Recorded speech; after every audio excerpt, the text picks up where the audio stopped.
हाँ बच्चों, आज हम लोग इलेक्ट्रोस्टेट्स के लिए थ्योरेटिकल पार्ट स्टार्ट कर रहे हैं। बहुत ढंग से सुनना ध्यान से, छोटे छोटे पॉइंट्स हैं और इनको बेसिक्स के साथ में तैयार करना होगा, ठीक है? हाँ जी,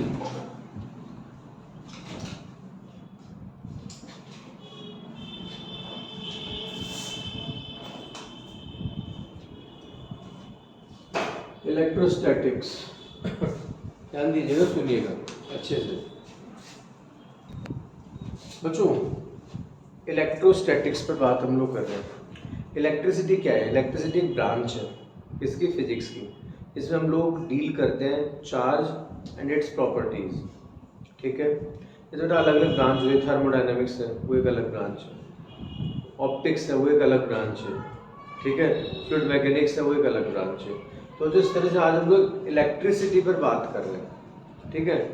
तो इलेक्ट्रिसिटी पर्टिकुलर फिजिक्स की एक ब्रांच है जिसमें हम लोग डिस्कस करते हैं, डील करते हैं charge, properties of charge, behaviour of charge, interaction of charge, action reaction of charge, all about rule regulation of charge. It means all about charge. Charge का कोई बिहेवियर हो, कोई कंडीशन हो, कोई सिचुएशन हो, कोई भी प्लस माइनस हो, कोई उसका एक्शन रिएक्शन हो, हर चीज़ को जिस ब्रांच में डील किया जाता है वो होती है इलेक्ट्रिसिटी, ठीक है? अब यहाँ पर हम लोग बेसिकली दो पार्ट बनाते हैं, इलेक्ट्रोस्टेट्स और इलेक्ट्रोडायनेमिक्स, ठीक है? तो इलेक्ट्रोस्टैटिक्स जो है ना, इससे हम लोग डील करेंगे चार्ज के बारे में, लेकिन वो कैसा चार्ज होगा? स्टेशनरी चार्ज होगा, ठीक है? इसमें हम लोग ना चार्ज पर ही फोकस करेंगे इलेक्ट्रोस्टैटिक्स में, लेकिन वो जो चार्ज होगा कैसा होगा? स्टेशनरी कंडीशन होगा तो वेलोसिटी जीरो रहेगी। इस सिचुएशन में उस चार्ज की वजह से कोई करंट फ्लो नहीं करेंगे, D Q by D T कितना हो जाएगा? जीरो। क्योंकि बेटा देखिए, पूरे इलेक्ट्रोस्टेट्स में आप चार्ज और सिर्फ चार्ज डिस्कस करने वाले हैं। एक पूरे इलेक्ट्रोस्टेट्स में कहीं भी करंट नहीं होगा, करंट हमेशा कितना रहेगा? जीरो रहेगा। समझ गए? कोई दिक्कत वाली बात नहीं, कुछ कहना है? D Q by D I, okay? थोड़ा इलेक्ट्रोस्टेट्स में आप चार्ज पर फोकस कर रहे हैं, लेकिन चार्ज कैसा रहेगा? रेस्ट कंडीशन में रहेगा। इस पूरे पार्ट में चार्ज का मोशन नहीं होगा, ध्यान रखिएगा। चार्ज स्टैटिक कंडीशन में होगा। तो पूरे इलेक्ट्रोस्टेट्स में कहीं भी करंट फ्लो नहीं होगा, करंट कितना रहेगा? शून्य, जीरो। इस सिचुएशन में चार्ज के अराउंड हम लोग इलेक्ट्रिक फील्ड डिस्कस करेंगे। स्टेशनरी चार्ज, रेस्ट चार्ज हमेशा क्या बनाता है? इलेक्ट्रिक फील्ड बनाता है, ओके? तो बेटा यहाँ पर हम लोग जो पॉइंट डिस्कस करने वाले हैं वो इलेक्ट्रोस्टैटिक्स। इलेक्ट्रोस्टैटिक्स में चार्ज पर ही फोकस होगा, वो रेस्ट चार्ज होगा, करंट जीरो रहेगा और ओनली इलेक्ट्रिक फील्ड पर डिस्कस हम लोग करेंगे। समझ गए? इस तरह के ब्रांच को कहते हैं इलेक्ट्रोस्टैटिक्स। इलेक्ट्रोडायनेमिक्स में क्या होगा? इलेक्ट्रोडायनेमिक्स में मूविंग चार्ज होगा। इलेक्ट्रोडायनेमिक्स में चार्ज पर ही फोकस होगा, लेकिन वो चार्ज कैसा होगा? मोशन में होगा। इनकेस अगर हम लोग कांस्टेंट वेलोसिटी से ले लें, चार्ज को हमने कैसे लिया? कांस्टेंट वेलोसिटी के साथ लिया, तो करंट फ्लो होगा? बिल्कुल, करंट इस बार फ्लो होगा, जीरो नहीं होगा। What is current? That is flow of charge. Charge अगर रेस्ट कंडीशन में तो सिर्फ चार्ज हो, जैसे चार्ज ट्रांसफर होता है, फ्लो होता है, तो वही क्या बन जाता है? करंट बन जाता है। ध्यान रखिएगा।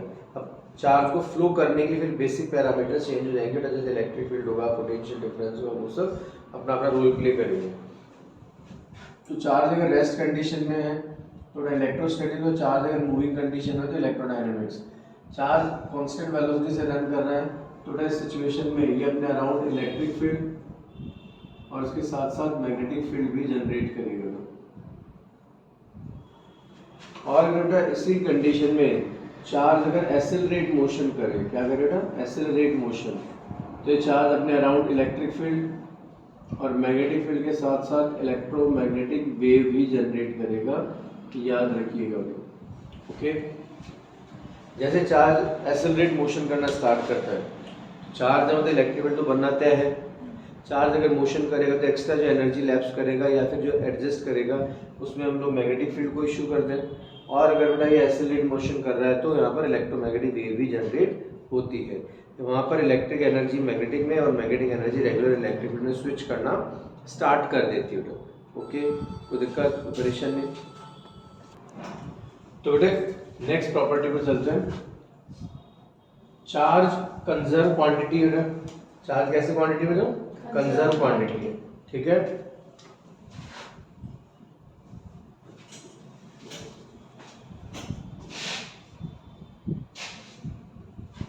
चार्ज एक कंजर्व क्वांटिटी है, डन है, कोई दिक्कत वाली बात नहीं ना। बेटा कोई भी आइसोलेटेड चार्ज, आइसोलेटेड सिस्टम होगा, कोई भी आइसोलेटेड सिस्टम, उसका रिजल्टेंट चार्ज कैसा रहेगा, कंजर्व रहेगा, ठीक है। उस सिस्टम में जितने भी मेंबर होंगे, सब पार्ट्स होंगे, एक आइसोलेटेड सिस्टम है, उसमें जितने मेंबर हैं या फिर सब पार्ट्स हैं, उनमें इंडिविजुअली चार्ज इंक्रीज या डिक्रीज हो सकता है। किसी एक का चार्ज बढ़ सकता है, किसी एक का कम हो सकता है, कोई एक फुल्ली चार्ज हो सकता है, कोई एक न्यूट्रल हो सकता है, ये कोई भी कंडीशन हो सकती है। लेकिन सिस्टम का रिजल्टेंट जो चार्ज हो हमेशा कैसा रहेगा, कंजर्व रहेगा, कांस्टेंट रहेगा, याद रखिएगा, ठीक है। एक सिस्टम में जो डिफरेंट अमाउंट है, डिफरेंट ऑब्जेक्ट्स हैं, उनमें इंडिविजुअली इंक्रीज डिक्रीज हो सकता है, लेकिन रिजल्टेंट चार्ज कांस्टेंट होगा, समझ गए, कोई दिक्कत नहीं। इंडिविजुअल पॉजिटिव है, नेगेटिव, क्रिएट भी हो सकता है, डिस्ट्रॉय भी हो सकता है, बन भी सकता है, टर्मिनेट भी हो सकता है, लेकिन रिजल्टेंट चार्ज कैसा रहेगा, कंजर्व रहेगा, याद रखिएगा। नॉर्मली इसको बच्चे इस तरह से याद कर लेते हैं कि चार्ज कंजर्व होता है, charge can not be create not be destroyed. बेटा ऐसा नहीं है, चार्ज क्रिएट भी हो सकता है, डिस्ट्रॉय भी हो सकता है, किसी एक पर आप चार्ज डेवलप कर सकते हैं, किसी एक को न्यूट्रल भी कर सकते हैं, उसके चार्ज को कम भी कर सकते हैं, जीरो भी कर सकते हैं, लेकिन रिजल्टेंट चार्ज कांस्टेंट रहेगा, ये बात याद रखिएगा, ठीक है, तो दिक्कत नहीं है। तो चार्ज कंजर्व क्वांटिटी है, चार्ज क्वांटाइज्ड क्वांटिटी है, क्वांटाइज्ड क्वांटिटी है चार्ज,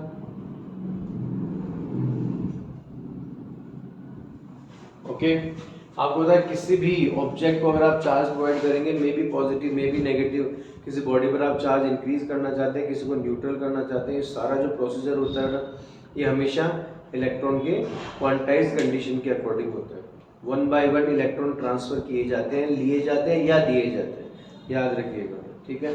क्योंकि बेटा चार्जिंग जो प्रोसेस होता है, इस प्रोसेस में क्या होता है कि हम लोग अगर बहुत बेसिक थीम पर बात करें तो एक एटम होता है, एटम पॉजिटिवली चार्ज है, उसमें ऑर्बिट्स हैं, ऑर्बिट्स में इलेक्ट्रॉन है बेटा, कोई दिक्कत नहीं।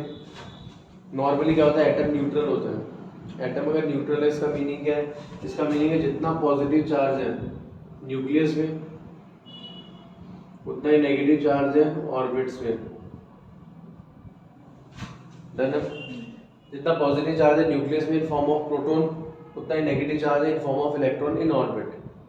तो दोनों में चार्ज मैग्नीट्यूड वाइज सेम है, नेचर वाइज अपोजिट है, तो रिजल्टेंट चार्ज कितना रहेगा, जीरो रहेगा, शून्य रहेगा।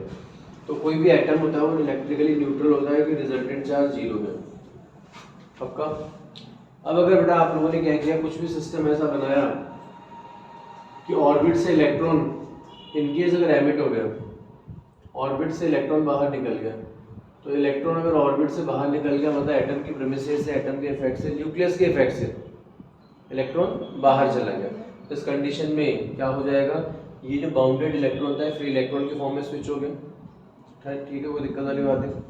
और जब ये फ्री इलेक्ट्रॉन बन गया तो इस सिचुएशन में क्या होगा, रिमेनिंग जो एटम होगा इसमें पॉजिटिव चार्ज तो उतना ही रहेगा जितना पहले से था, लेकिन ऑर्बिट्स में जो नेगेटिव चार्ज था उसका अमाउंट पहले से कम हो गया,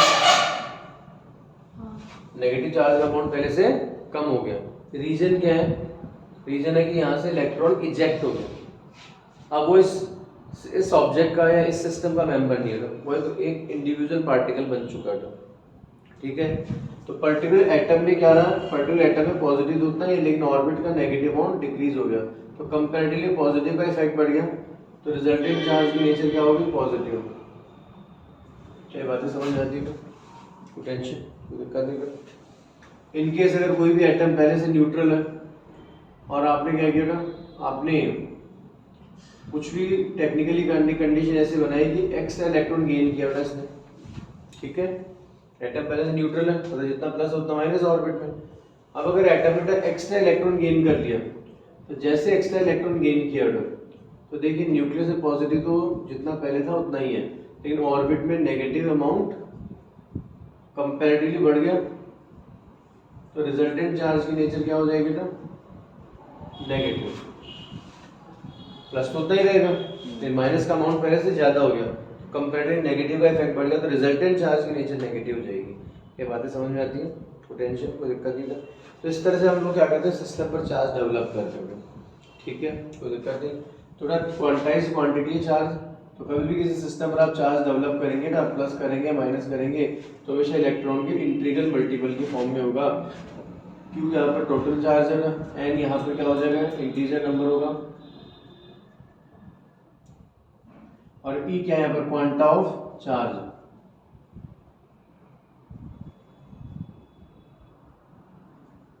क्वांटा ऑफ चार्ज कितना है यहाँ पे, ई, चार्ज ऑफ इलेक्ट्रॉन। किसी भी क्वांटिटी का क्वांटा मतलब उस क्वांटिटी का smallest possible part, least possible value of that quantity, that is quanta of that quantity. क्या बातें समझ में आती है, कोई दिक्कत कोई परेशानी नहीं।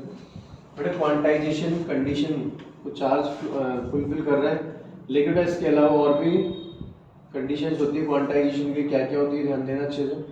क्वांटाइजेशन एनर्जी में भी होता है।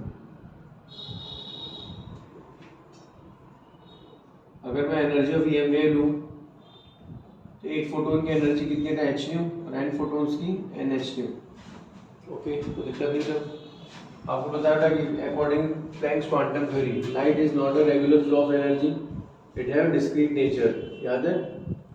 तो अच्छा, ये जो स्मॉल पैकेट्स होते हैं उनको अपन क्या बोलते हैं, लाइट फोटोन्स। तो एच न्यू क्या है, energy of any one photon, और वही क्वांटा है एनर्जी का। तो ध्यान दीजिएगा, quanta of energy, that is energy of one photon, energy of one light photon कर दूं,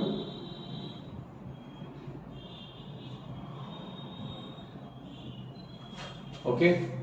और वन फोटोन की एनर्जी को आप क्या लिख सकते हैं, एच न्यू या फिर h c upon lambda. H यहाँ पर प्लैंक्स कांस्टेंट है, न्यू फ्रीक्वेंसी है, लैम्डा वेवलेंथ, और सी स्पीड ऑफ लाइट है, ठीक है। एन यहाँ पर फिर से वो इंटीजर नंबर है, 1 2 3 4 5 and so on. Okay, done. इसी कंडीशन में एंगुलर मोमेंटम की क्वांटाइज्ड क्वांटिटी है।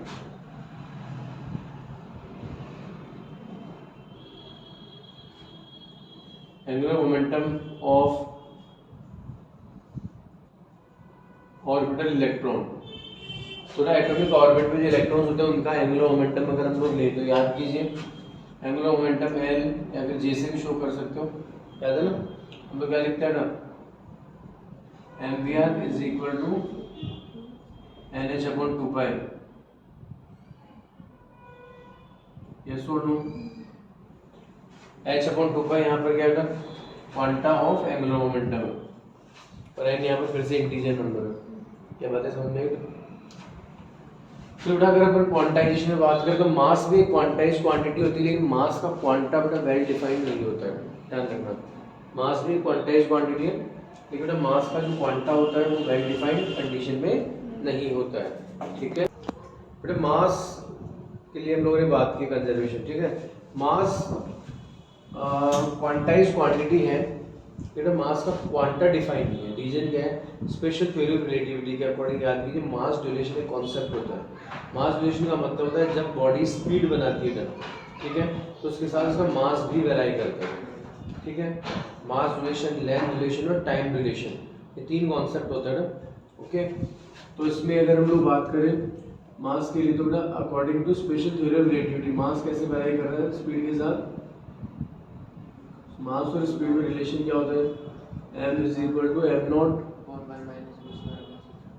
1 minus v square upon c square, ये ध्यान रखिएगा। m nought mass of body in rest condition, m mass of body when it move with velocity v and c speed of light. तो ध्यान रखिएगा, ये condition होती है। इस कंडीशन के अकॉर्डिंग जैसे बॉडी की स्पीड बढ़ेगी, वेलोसिटी इंक्रीज होगी, तो ऑब्वियस बात है v अपॉन c इंक्रीज होगा। तो इस सिचुएशन v अपॉन c इंक्रीज होने पर डिनोमिनेटर फाइनली डिक्रीज होगा, okay. 1 minus v square upon c square, इसके लिए फाइनली डिक्रीज होगी, और बड़ा डिनोमिनेटर डिक्रीज हो रहा है, तो बड़ा यहाँ पर m क्या होगा, इंक्रीज होगा क्या, तो बॉडी का मास इंक्रीज हो रहा है, याद रखिएगा, डन है।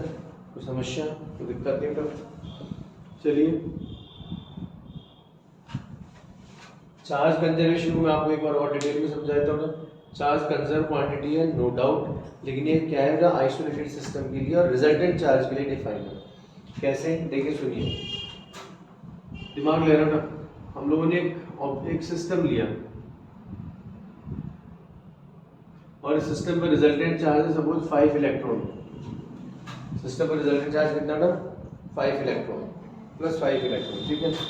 अब जो सिस्टम है उसमें 2 इंडिविजुअल ऑब्जेक्ट्स है ए एंड बी, ठीक है।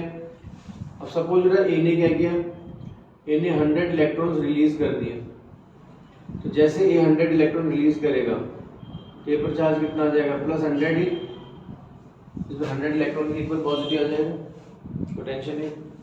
और बी ने क्या किया था, एक्स्ट्रा 100 इलेक्ट्रॉन गेन कर लिए, तो बी पर कितना चार्ज आ जाएगा -100 ही। एक एग्जांपल, तो दिक्कत नहीं, तो परेशान नहीं। तो सिस्टम पर रिजल्टेंट पॉजिटिव चार्ज कितना हो जाएगा 100 + 5, तो 105 हो गया क्या। और नेगेटिव अमाउंट कितना है -100, तो रिजल्टेंट चार्ज कितना रहा। इंडिविजुअल प्लस माइनस क्रिएट भी हो सकता है, डिस्ट्रॉय भी हो सकता है, रिजल्टेंट चार्ज कैसा रहेगा, कंजर्व रहेगा। और जो चार्ज कंजर्वेशन लॉ सुन रहा था, ये ऑल टाइप ऑफ प्रोसेस में रहता था, चाहे कोई फिजिकल प्रोसेस हो, चाहे कोई केमिकल प्रोसेस हो, कोई भी कंडीशन हो, चार्ज कंजर्वेशन लॉ हमेशा फुलफिल रहेगा, एप्लीकेबल रहेगा। चाहे थर्मोन्यूक्लियर प्रोसेस हो, रेडियो एक्टिविटी हो, कोई भी कंडीशन हो, सब में फुलफिल करेगा, समझ गए, कोई दिक्कत नहीं। तो हाँ जी, फिर आप लोगों ने बताया जान ही लिया है चार्ज क्वांटाइज्ड है, कोई दिक्कत नहीं ना। अब देखिए किसी भी तरह का चार्ज अगर डेवलप करना है तो उसके लिए क्या रिस्पॉन्सिबल है, ट्रांसफर ऑफ इलेक्ट्रॉन, हमेशा ध्यान रखना। किसी भी तरह का चार्ज डेवलप करना है तो उसके लिए क्या कौन रिस्पॉन्सिबल है, ट्रांसफर ऑफ इलेक्ट्रॉन। सिस्टम पर अगर इलेक्ट्रॉन एक्सेस में आ रहे हैं, सिस्टम इलेक्ट्रॉन एब्जॉर्ब कर रहा है, सिस्टम इलेक्ट्रॉन की एफिशिएंसी बन रही है, सिस्टम एक्सेस इलेक्ट्रॉन गेन कर रहा है, तो इस कंडीशन में क्या होगा, सिस्टम नेगेटिवली चार्ज होगा। और अगर सिस्टम में इलेक्ट्रॉन की डेफिशिएंसी है, सिस्टम इलेक्ट्रॉन लूज कर रहा है, सिस्टम इलेक्ट्रॉन एमिट कर रहा है, तो सिस्टम कैसा हो जाएगा, positively charge. Deficiency of electron that is the basic cause of negative charge, deficiency of electron that is the basic cause of positive charge, याद रखना होगा। सिस्टम अगर इलेक्ट्रॉन एफिशिएंट हो रहा है तो ज़्यादा इलेक्ट्रॉन गेन कर पा रहे हैं, तो वो नेगेटिवली चार्ज होगा। और अगर सिस्टम से इलेक्ट्रॉन लूज हो रहे हैं, डेफिशिएंसी हो रही है, तो पॉजिटिव चार्ज। कंफर्म, कोई दिक्कत कोई परेशानी नहीं। तो हमेशा याद रखिएगा ना, जब भी कभी आप किसी बॉडी को चार्ज करते हो तो उसका मास भी वेरी करता है, ठीक है। मास को अगर हम फोकस करो ना तो मास रेगुलर चेंज होगा,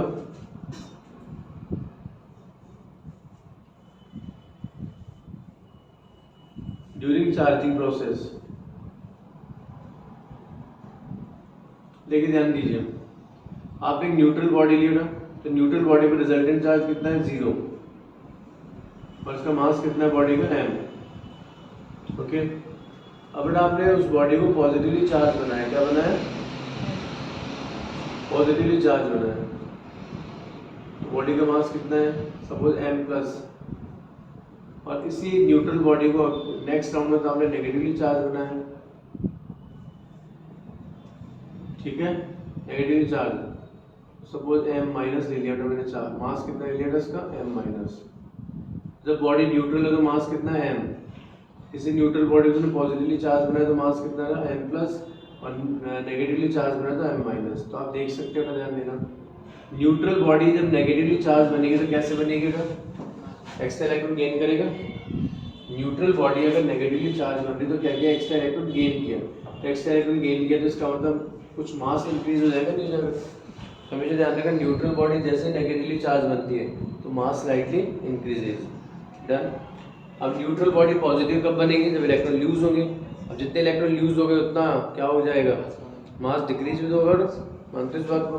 तो इस कंडीशन में न्यूट्रल बॉडी जैसे पॉजिटिवली चार्ज बने तो मास स्लाइटली डिक्रीज, दिमाग में रखना अच्छे से, समझ में आती बात, कोई दिक्कत कोई परेशानी का। हाँ जी,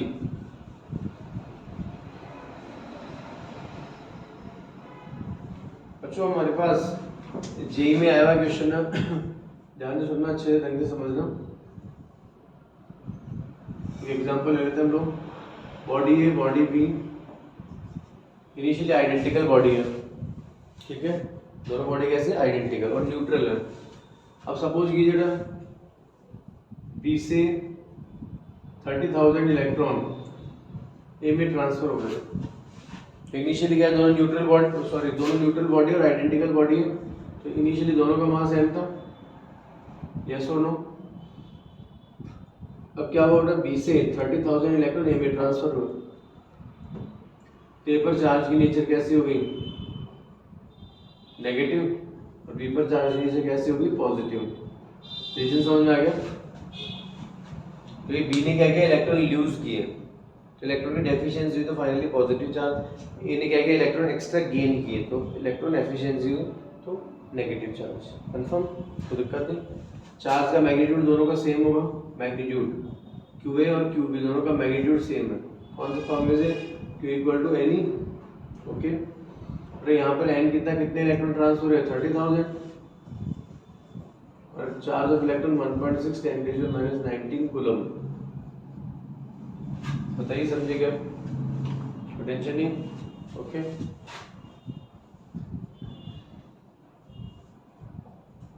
(1.6 × 3 4.8 हो जाएगा, -19 और 1 2 3 4 + 4 तो 10⁻⁻15 कूलम। और अगर आपसे पूछे what is the difference between their masses, ठीक है, what is the difference between masses of A and B, A और बी के मासेस में डिफरेंस बताइए। तो शुरू में दोनों आइडेंटिकल बॉडी, दोनों का मास सेम ही है। अब ए पर मास कितना हो जाएगा, capital M plus 30,000 mass of electron,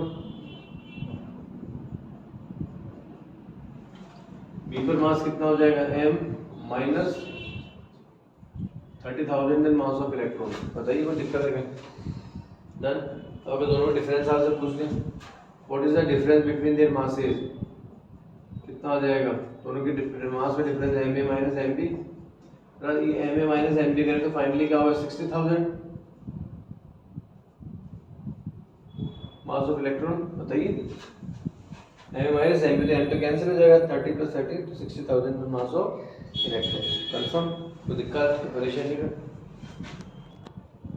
तो बच्चों अब तक जो हम लोगों ने बात की उससे थोड़ा और आगे चल रहे हैं, ध्यान देना, सभी अच्छे से समझना। चार्ज क्वांटाइजेशन, चार्ज कंजर्वेशन, इन सब पर हमने काफ़ी डिटेल में बातें कर ली होगी, ठीक है ना। तो सुनिएगा, आज हम लोग बेसिकली बात करेंगे कुछ चार्ज के अदर प्रॉपर्टी की। सुनो,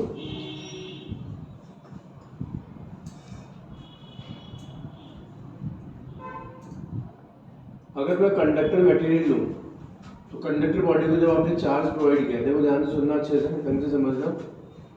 आपने कंडक्टर ऑब्जेक्ट लिया, ठीक है, आपने बॉडी को चार्ज दिया। अब चार्ज प्रोवाइड करने का मतलब क्या है, या तो पॉजिटिव या नेगेटिव।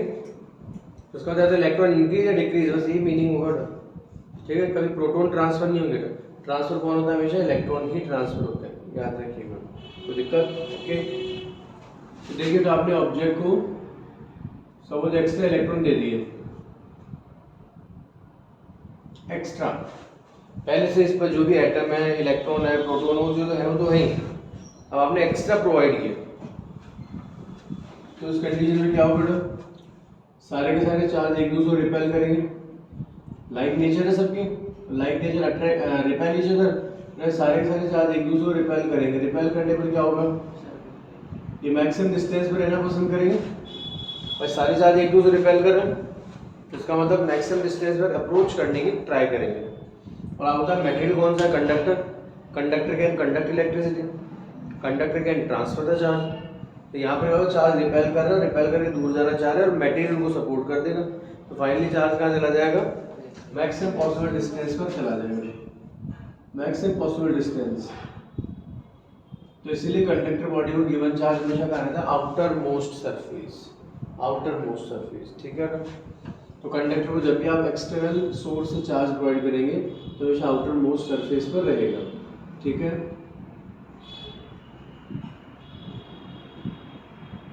डाइलेक्ट्रिक लेंगे ना, तो आपने कोई भी डाइलेक्ट्रिक बॉडी ली, इंसुलेटर बॉडी ली, आपने इसको चार्ज प्रोवाइड किया, अच्छी बात है,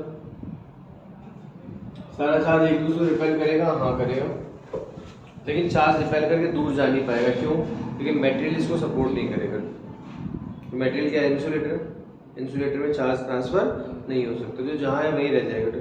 इसीलिए बेटा डाइलेक्ट्रिक बॉडी या इंसुलेटर बॉडी में क्या होता है, जो आप चार्ज प्रोवाइड करते हैं ना, वो हमेशा उसके पूरे वॉल्यूम में यूनिफॉर्मली डिस्ट्रीब्यूट रहते हैं। याद रखिए। डन? कोई दिक्कत, कोई परेशानी ना?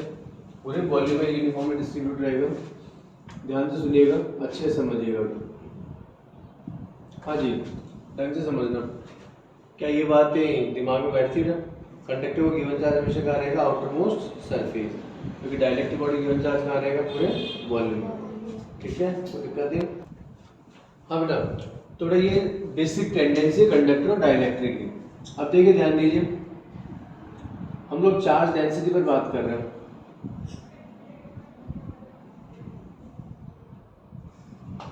चार्ज डेंसिटी सबसे पहले हम लोग बात करते हैं लीनियर चार्ज डेंसिटी।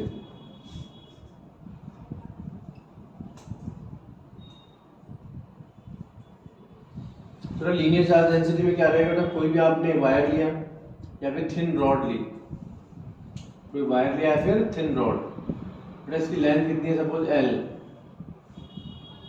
आपने कोई चार्ज प्रोवाइड किया, ठीक है, कितना चार्ज प्रोवाइड किया? Suppose Q। तो linear charge density, amount of charge per unit length, तो lambda is equal to Q by L। Okay, charge per unit length that is Q by L। यह है linear charge density. तो linear charge density generally किसके लिए define होगी बेटा? Wire या फिर थिन रॉड के लिए। डन? ओके। लेकिन अगर आप बोलिए बेटा यही ऑब्जेक्ट लैमिनर सरफेस की फॉर्म में ले लिया ना, नेग्लिजिबल थिकनेस वाले सरफेस की फॉर्म में ले लिया है, लैमिनर सरफेस, बेटा इस सरफेस का एरिया है लेकिन इसका थिकनेस नहीं, तो वॉल्यूम नहीं होगा, मतलब वॉल्यूम नेग्लिजिबल रहेगा। समझ गए? जैसे कि आपकी कॉपी का एक सिंगल पेपर होता है, कॉपी का एक सिंगल पेपर जो होता है उसमें क्या पोजीशन रहती है? उसका सरफेस एरिया, इसकी थिकनेस नेग्लिजिबल है, उसका वॉल्यूम हम कंसिडर नहीं करते। ठीक है, तो इस कंडीशन में अगर थिन लैमिनर सरफेस है तो उसके लिए सरफेस चार्ज डेंसिटी पर बात करेंगे।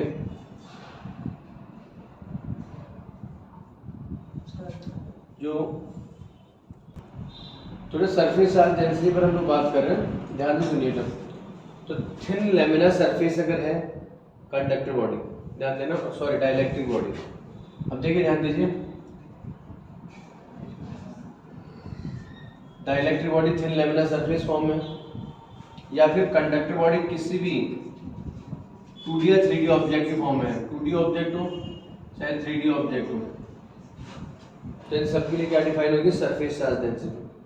ध्यान रखना, कंडक्टर बॉडी 2 डायमेंशन है, 3 डायमेंशन कोई से भी हो, एक थिन सरफेस हो या फिर बेटा पूरी प्लेट हो, कोई स्फीयर हो, सिलेंडर हो, कोई भी कंडीशन हो, 2D या 3D कोई भी ऑब्जेक्ट हो, अगर कंडक्टर है तो उसके लिए सरफेस चार्ज डेंसिटी ही डिफाइन होगा। लेकिन अगर डाइलेक्ट्रिक बॉडी आएगी तो लोग बाग बेटा नॉर्मली बच्चा कंफ्यूज हो जाता है इसमें कि डाइलेक्ट्रिक बॉडी है तो डाइलेक्ट्रिक में गिवन चार्ज वॉल्यूम में रहता है, तो वो सीधा वॉल्यूम चार्ज डेंसिटी में चला जाता है। ऐसा नहीं होगा। अगर डाइलेक्ट्रिक बॉडी में थिन लैमिनर सरफेस की फॉर्म में, किस फॉर्म में? थिन लैमिनर सरफेस की फॉर्म में, तो बच्चों इसके लिए भी सरफेस चार्ज डेंसिटी ही डिफाइन होती है, याद रखिएगा। ठीक है, तो सरफेस चार्ज डेंसिटी का मीनिंग यहाँ पर क्या है? Amount of charge per unit surface area, amount of charge per unit surface area. ठीक है, सरफेस चार्ज डेंसिटी। ओके बेटा, यहाँ से हम लोग यूनिट लिख सकते हैं, चार्ज के लिए कूलम, एरिया के लिए मीटर स्क्वायर, कोई खास बात नहीं। Okay, now volume charge density.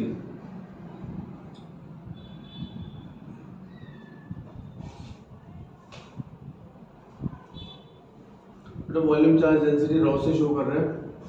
Volume charge density क्या हो जाएगा? Amount of charge per unit volume, amount of charge per unit volume. ये जनरली डिफाइन होती है 3 dimensional conductor body, 3 dimensional conductor body.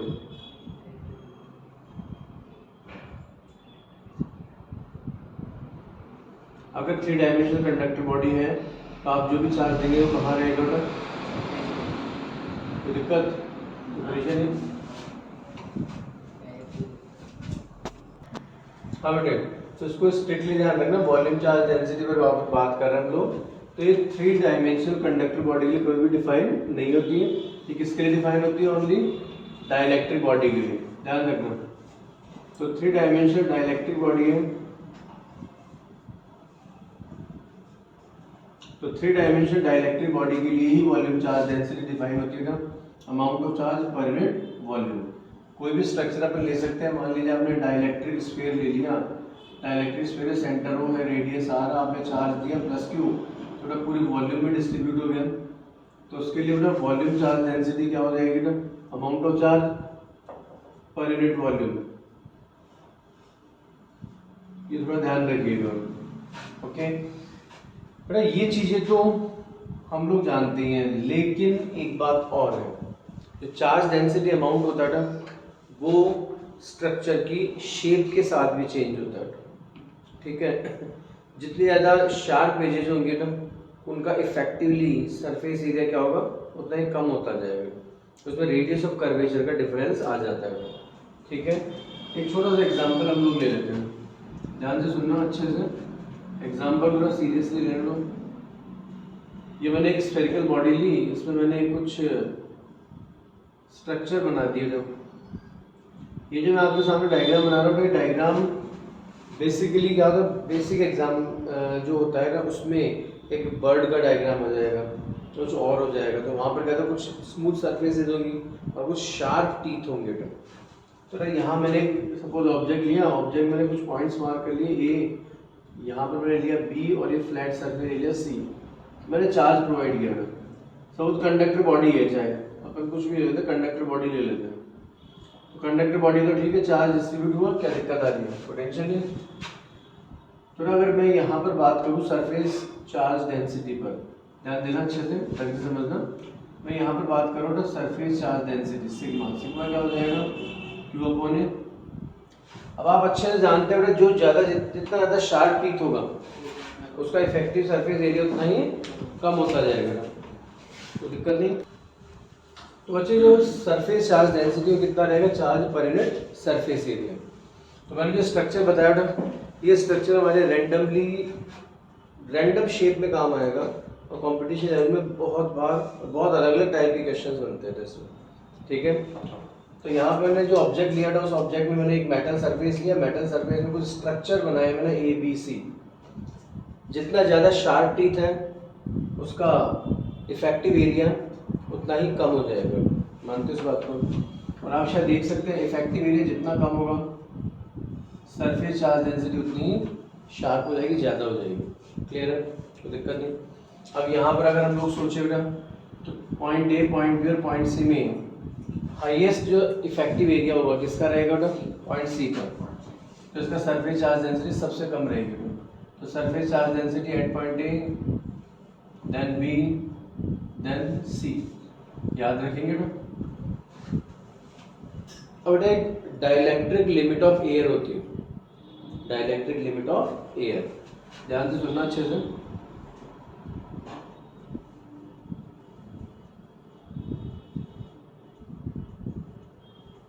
तो डाइलेक्ट्रिक लिमिट ऑफ एयर का जो amount है वो है 3 × 10⁶ वोल्ट पर मीटर।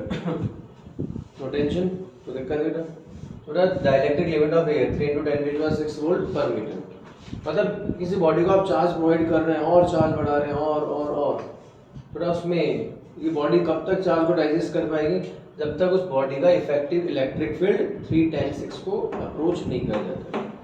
लेकिन इसके बाद में क्या हो जाएगा, इसके आसपास की जो एयर पार्टिकल्स हैं, एयर मॉलिक्यूल आयोनाइज होना स्टार्ट हो जाएंगे, ठीक है।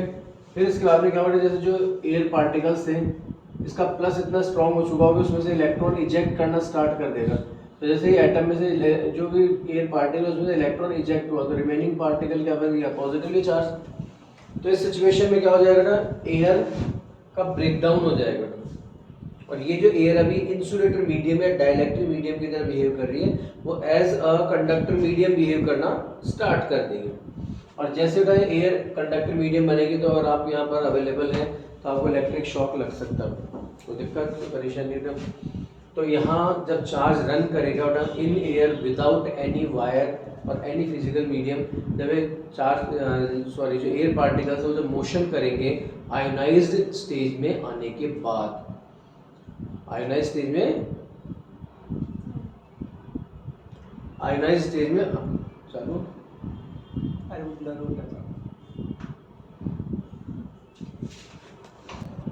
तो बच्चों 3 × 10⁶ वोल्ट पर मीटर या ब्रेकडाउन लिमिट, जब जैसे ही लिमिट अप्रोच करेगी उसके बाद में चारों तरफ एयर आयोनाइज हो जाएगी। ठीक है, कोई दिक्कत नहीं। तो अगर यहाँ हम कंपेयर करें तो सरफेस चार्ज डेंसिटी मैक्सिमम कहाँ पर है? पॉइंट ए पर। तो ब्रेकडाउन लिमिट सबसे पहले कहाँ अप्रोच होगी? इस शार्प पॉइंट पर ही अप्रोच होगी। ठीक है, रेगुलरली जब चार्ज बढ़ता जाएगा तो फाइनली एक सिचुएशन ऐसी आएगी जब पॉइंट ए पर ये डाइलेक्ट्रिक लिमिट अप्रोच कर जाएगी और फिर इसके चारों तरफ एयर आयोनाइज होना स्टार्ट हो जाएगी। क्लियर बात? कोई एक्सक्यूज, कोई प्रॉब्लम, कोई दिक्कत नहीं था। ये सारा सिस्टम बन जाता है। ठीक है, चलिए थोड़ा और आगे बढ़ते हैं।